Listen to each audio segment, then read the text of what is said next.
Uh, I think for me it's more of a way of thinking about music and of thinking about uh,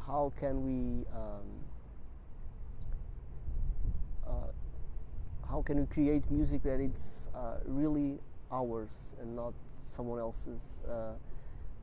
Because I have a hard time with strict definitions of composition and improvisation, and due to my background also, I started improvising after being able to play and compose. So for me, improvising was a way of expanding into something that I could really call as my own language, and I think it really is a question of somewhat of a shared code that is not a language per se, but it's a shared code of attitudes of how to think about music and how to react to what's around us, what's the situation, who are the players, and then with that in mind, building some sort of musical idea or some sort of musical relation with the other players, with the place where we are and the context in which we are playing, and to make something that is really unique.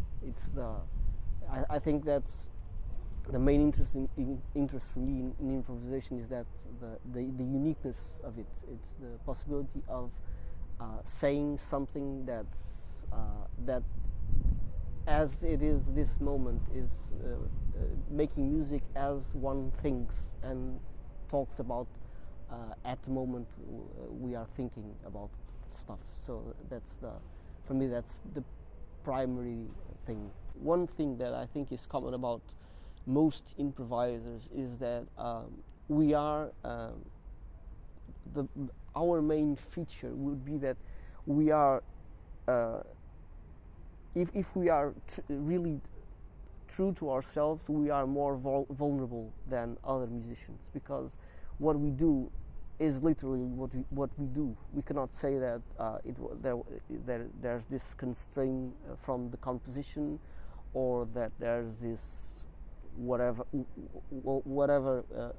other excuse we have for doing something and not we are 100% responsible for everything that happens, because we take that risk. If we take that risk seriously, then we are, and so most of us are by nature very vulnerable, even to critic, and so it's a natural thing that we gather around people that we know will not be judgmental and will not be critical about what we do.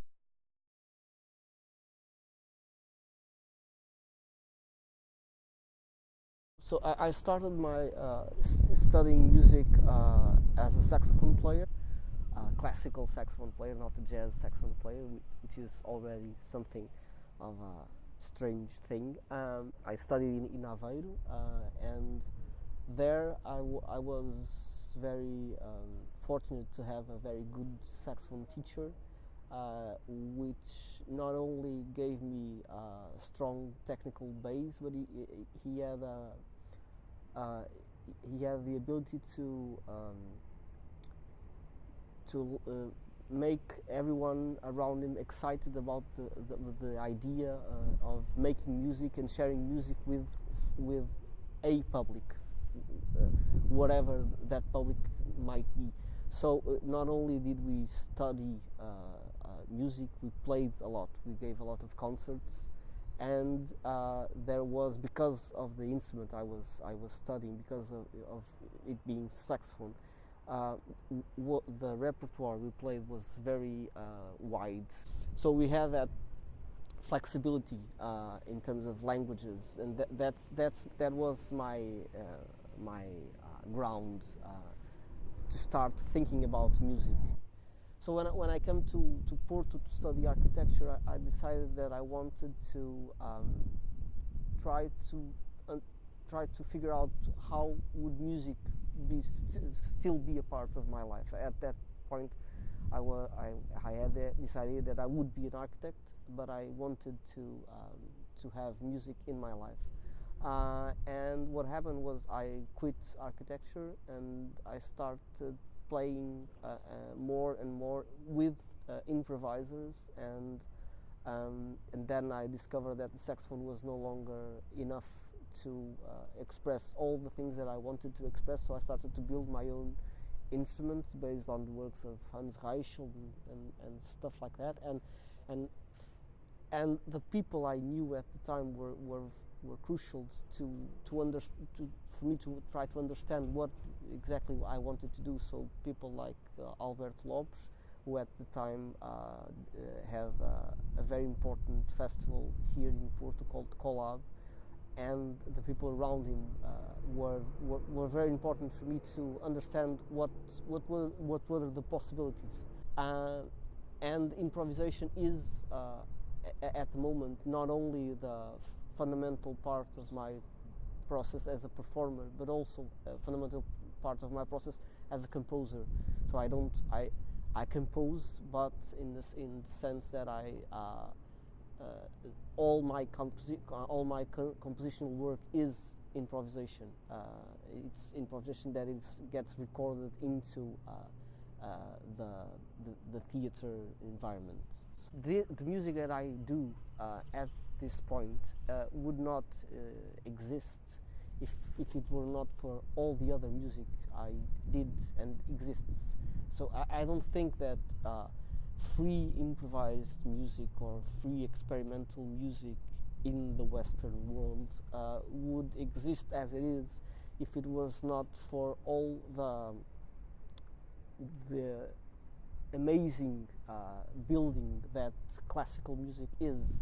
So I'm not a very I still play written classical music. I still enjoy playing and studying written normal things. I still enjoy listening to musician that is not improvised, and I also I'm very I try my best to be ready at all times to perform at the with any language that I think is relevant at that time.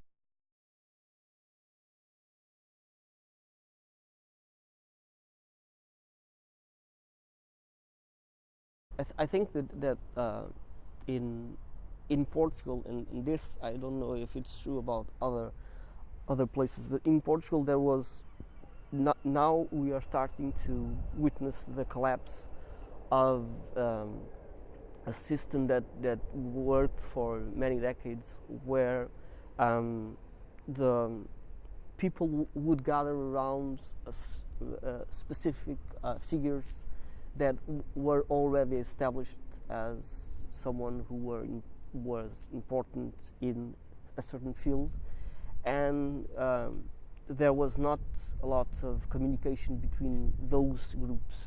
We call that capelinhas, little chapel. And so for a very long time people would gather around certain figures to seek for validation, and they wouldn't go far out from those places of comfort, because they knew that in those other places there were people that were not into what they were doing. So the idea of confrontation was avoided at all costs. And what happened, and I think now we can say that that process is almost over. What happened is that a lot of musicians started to arrive into this scene, and they didn't understand what were these things. They wouldn't even recognize the importance of those historical figures that would validate the existence of those small places. And all of a sudden you had this very strange thing that was people from outside of those small groups playing together and playing with people that nobody knew who they were. And for some time there was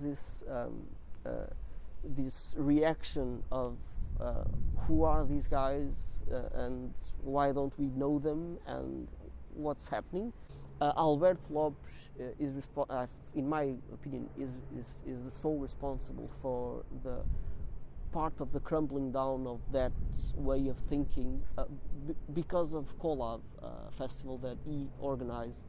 That in the center of it was the idea of collaboration, and some of the invitations that he made put together people that were from very different backgrounds and ways of thinking about music, and so the collaboration there was confrontation on those things.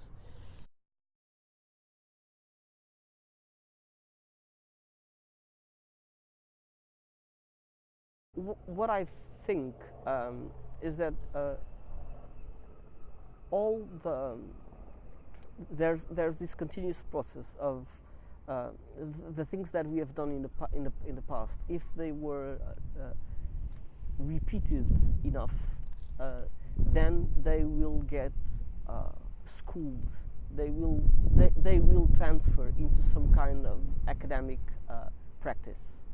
And we've seen that happen with pop music and rock music and jazz music, and here in Porto and all around the world there are thousands of music schools that specialize in jazz and rock and pop and all of that. Things that if we went back like 30, 40 years ago were unthinkable about how does one teaches jazz. It's incredible, and there are a lot of schools, and as far as John Zorn himself shared with us, he was shocked to know that in some schools there are saxophone teachers teaching the Zorn technique, what they call the Zorn technique, how to play like John Zorn. And I think that what is the normal process of things, and it's not a bad thing or a good thing. It's the normal process of things. If something gets done in such a way that it has meaning to a lot of people, then there's an interest about that kind of practice, and that will eventually lead into an idea of maybe we should teach people how to do that.